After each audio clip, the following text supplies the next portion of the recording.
या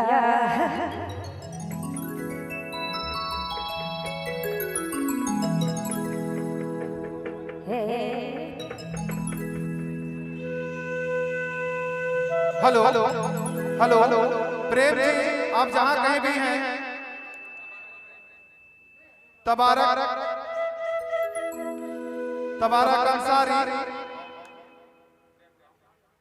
प्रेम उरांव और तबारक अंसारी, आप जहां कहीं भी हैं, आपसे निवेदन होगा कि आप स्टेज पर आएंगे। शिव शंकर साहू जी, आप तक मेरी आवाज पहुंच रही होगी, स्कूल के अंदर बैठे होंगे, तो आप भी आ जाएंगे स्टेज पर। और आप सबसे निवेदन होगा, स्टेज के आगे जो बाइक है उसको थोड़ा साइड में लगा देंगे तो ज्यादा अच्छा रहेगा।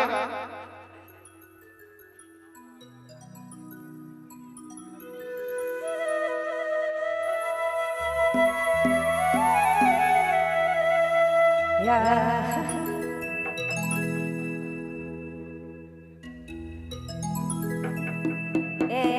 हर हर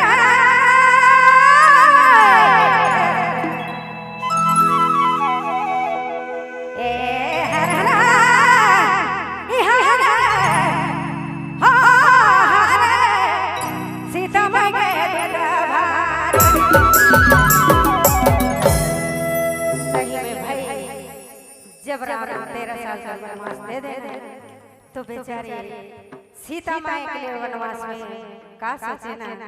अरे दया राम के तेरा वनवास ओ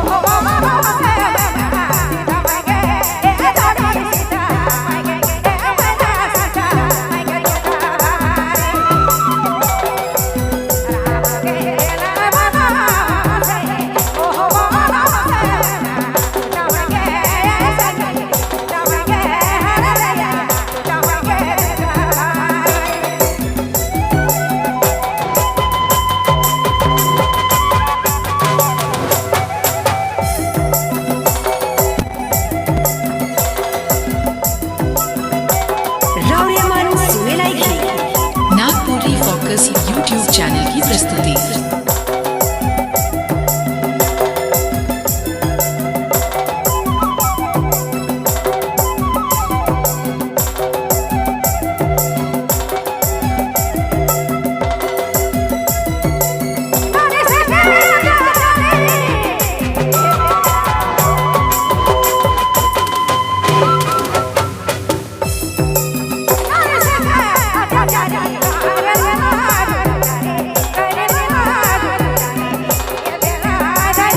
सर्कस यूट्यूब चैनल की प्रस्तुति।